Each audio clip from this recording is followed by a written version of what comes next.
আমরা এপ্রিলের মিডিলে চলে আসছি। তো নেক্সট উইক আমাদের অনেকগুলো ছুটি আছে, সোমবার এবং শুক্রবার। তো মাঝে আমাদের 3 দিনের মতো ট্রেডিং আছে। তো লাস্ট উইক বিশেষ কারণে ভিডিও দিতে পারিনি। অনেকে হয়তো ভাববেন ভাইয়া পড়ে গেছে বলে দিইনি, তা নয়। পড়ে গেলেও একটা ব্যাপার ছিল, আমি সিস্টেমের সামনে ছিলাম না, সেই জন্যই রিস্ক দিতে পারিনি। যাই হোক, সেটা আলাদা ব্যাপার। যারা আমার সাথে অ্যাজ এ হোয়াটসঅ্যাপ গ্রুপের সাথে জড়িত আছেন তারা নিউজ পেয়েছেন, বাকি ভিডিও পাওয়া যায়নি। যাই হোক, নেক্সট কি হতে চলেছে সেটা নিয়ে আলোচনায় আছে। ফার্স্ট হল আমাদের দেখা গেল যে প্রাইস আমরা 22,000 ভেঙে নিচে এসেছি, এই পয়েন্টটা নিচে এসেছি। প্রাইস এই যে গেল নতুন লো করলো দেখা যাচ্ছে। এবং যদি আমরা এই প্রাইস স্টাডি করতে আসি, ব্যাক হিস্ট্রি স্টাডি করতে আসি যদি আমরা, তো দেখুন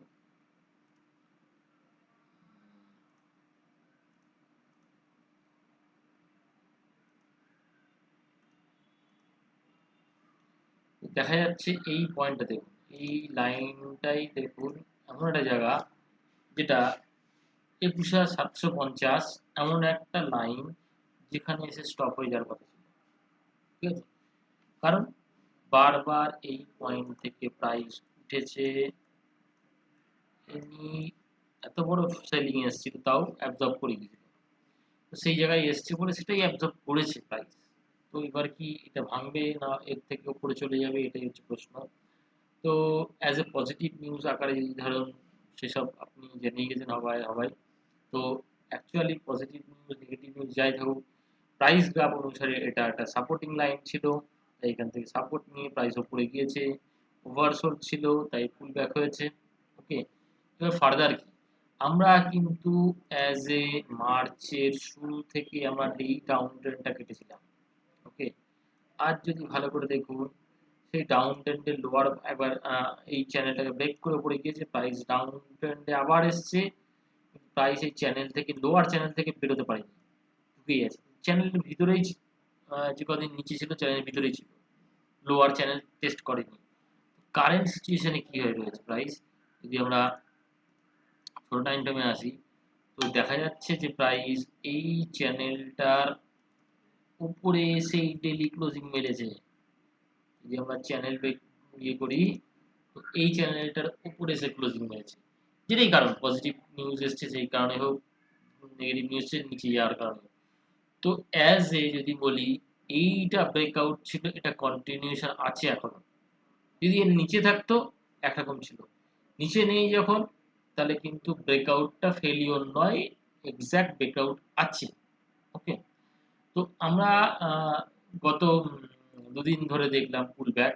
তো সেই পুল ব্যাক কেন হলো, বা প্রাইস উপরে গিয়ে নিচে চলে আসছে, এটা কেন হচ্ছে? তো যদি দেখি আমরা, দেখুন আমরা এই যে এই সুইংটা, এটা যদি আমরা এটা যদি বি, এটা যদি সি, একটা লেগ কমপ্লিট হয়েছিল, তার কারেকশন এসেছিল। তো আমি বলেছিলাম লাস্ট ভিডিওতে 22,000 ভালো সাপোর্ট এবং ভেঙে যাওয়ার চান্স কম আছে। প্রাইস কিন্তু 22,000 ভেঙে নিচে গেছে। এবার দেখুন, ওই সাপোর্টটা 21,750 ছিল বলে সেখানে রিয়াকশন দিয়েছে প্রাইস, পজিটিভ রিয়াকশন দিয়েছে। আমি এখনো বলছি পজিটিভ, নেগেটিভ নয়। আমি সেদিনও ছিলাম না, এখনো নয়। বাজার নিচে আসলেও উপরে যাচ্ছে, যাই করছে, তো অলরেডি হয়ে গেছে আমার ধারণা। এবার দেখুন ব্যাপারটা যেটাই বলতে চাইছিলাম, তো এই প্রাইস এই একটা ট্রেন্ড লাইন যদি টানি, তো এখানে টেস্ট করছে, আর এটাকেও যদি চ্যানেলাইজড করি, আমরা চ্যানেল বেসড ট্রেন্ড লাইন টানি, তো এখানে তো ফার্স্ট এই যে পুল ব্যাকটা এখান থেকে এই চ্যানেলে গিয়ে হিট করেছিল, তার রিয়াকশন আসার কথা ছিল, এসছে। দেন নেক্সট কি, গ্যাপ আপ খুলে এই চ্যানেলে যাওয়ার কথা, এটা এটার উপরে যেই দাঁড়াবে প্রাইস, এই ডাউনটিং চ্যানেল কেটে দেবে। দেন প্রাইস আমরা এই জোনটার রাস্তাতে হাঁটবো। এবার পরপর উপরে আসবে। এবার কি প্রাইস নিচে আসলে কি নিচে চলে আসবে? আমার মনে হয় 22,300 22,200 এই জোনটা, এই লেভেলটা, এই লেভেলটার নিচে যদি না যায়, প্রাইসের নিচে যাবে না। তো আগামী আমাদের কি দেখা উচিত, এই 22,200 300 যদি ভাঙে, তাহলেই আমরা এই লংটা থেকে এক্সিট করব, আদারওয়াইজ লং আমরা থাকবো। এবং এই প্রাইস উপরে কত দূর যাবে সেটা অ্যানালিসিস করব। তো শর্ট টাইম ফ্রেমে আসি আমরা ব্যাংক নিফটির জায়গা থেকে। তো আমাদের রুলস কি ছিল আমি যাদেরকে দিয়েছিলাম আগে হোয়াটসঅ্যাপ গ্রুপে, তো ছিল কি 22,700 এবং 22,878। এই হচ্ছে ফিফ রুলস অনুসারে স্ট্রং রেজিস্ট্যান্স ছিল, যদি ভেঙে নিচে গেছিল, তো এইটার উপরে স্ট্যান্ড বাই যদি হতো অ্যাজ এ শুক্রবার, মানে 880 900 উপরে, তো আরো ভালো হতো। তো হয়নি, কিন্তু একটা জিনিস কি, আমরা চ্যানেলের উপরে বন্ধ আছে, ঠিক আছে, প্রাইস তাহলে আমাদের উপরে যাবে। তো আমাদের নেক্সট বাধা আমাদের 23,050, এটাও যদি ক্রস করে তাহলে 23,460, এই দেখা দিয়ে দিয়েছি আমি, এই লেভেল পর্যন্ত যাবে। কিভাবে যাবে, প্রাইস এই এই জোনটা মানে 935, 22,935, এটার উপর স্ট্যান্ড বাই হলেই এটা, এবং তার একটা রেজিস্ট্যান্স পয়েন্ট 23,050, দেন আমরা 300 থেকে 450 এই জোনটা পাবো।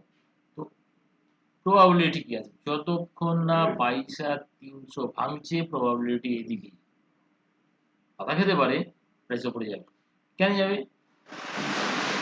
প্রাইস এই পয়েন্ট থেকে এই পয়েন্টের ডাউনটিং চ্যানেল কাটতে আসছে আমার এইটা। তো আমরা যদি এবার এইটাকে মনে করি আমাদের, এইটাকে যদি আমরা মনে করি এ, এটা বি, তাহলে সি অবভিয়াসলি আছে, তাহলে আমরা এটার উপরে যাব, মানে 23,800 উপরে ইন ফিউচার। তো আমরা পুরো এপ্রিল মাস ভালো থাকার কথা ছিল, মাঝে একটা নিউজের কারণে আমরা নেগেটিভ হয়ে গেছি, যাই হোক বেশি।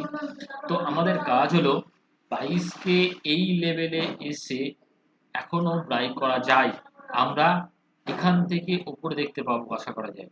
অ্যাজ এ নিফটি যতক্ষণ 22,300 200 এই লেভেলটা ভাঙছে না, ততক্ষণ আমরা 23,050 23,500 এই জোনটা দেখবো নেক্সট উইক আশা করা যায়। ওকে, দেন ব্যাংক নিফটিতে আসি। ব্যাংক নিফটি কি করছে, ব্যাংক নিফটি এখানে এসে দেখি, ব্যাংক নিফটি অ্যাজ এ একই ফাংশনে আছি।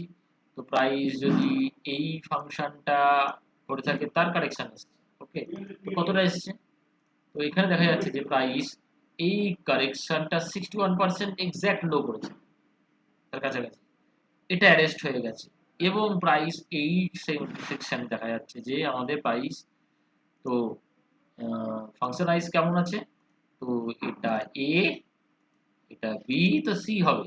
তোমরা এই হাইটা ক্রস, এই হাইটা আছে যেটা 52,060 ফুট আছে যে হাইটা, সেই হাইটা ক্রস করব, কিভাবে করব, আমরা অলরেডি যে পজিশনে আছি সেটা 61%, 50,900 উপরে আছে, তো আমাদের এটা সাপোর্টিং লাইন। তো নেক্সট আমাদের ট্রিগার হচ্ছে 51,500, 51,500 উপরে দাঁড়াতে পারলেই আমরা নতুন হাই মেরে দেবো, ঠিক আছে। যদি কারেকশন আসে, আমার মনে হয় 50,600, 50,300 এই জোনটা খুব ভালো সাপোর্টের জোন।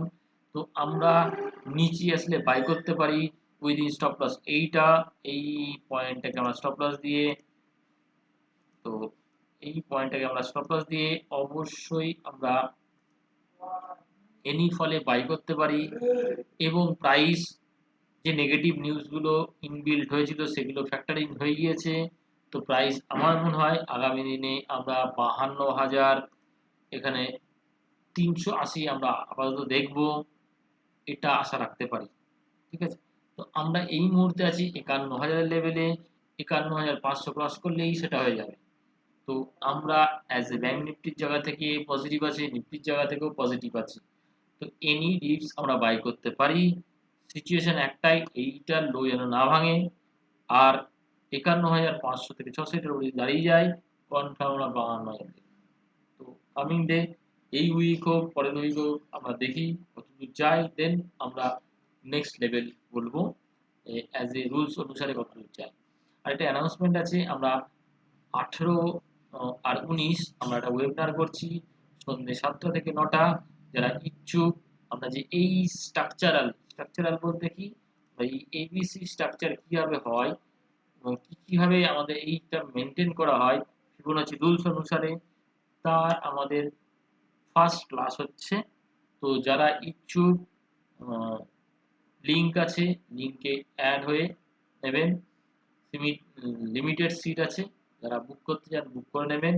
আশা করি আমরা এই যে নতুন একটা ওয়েবিনারে আসছি, খুবই আমি নমিনাল অ্যামাউন্ট রেখেছি। তো যারা ইচ্ছুক বা যারা অ্যাডভান্স লেভেলে পড়াশোনা করতে তারাও এখানে, বা যারা বেসিক রুলসে জানতে চান তারাও এখানে স্টাডি নিতে পারে।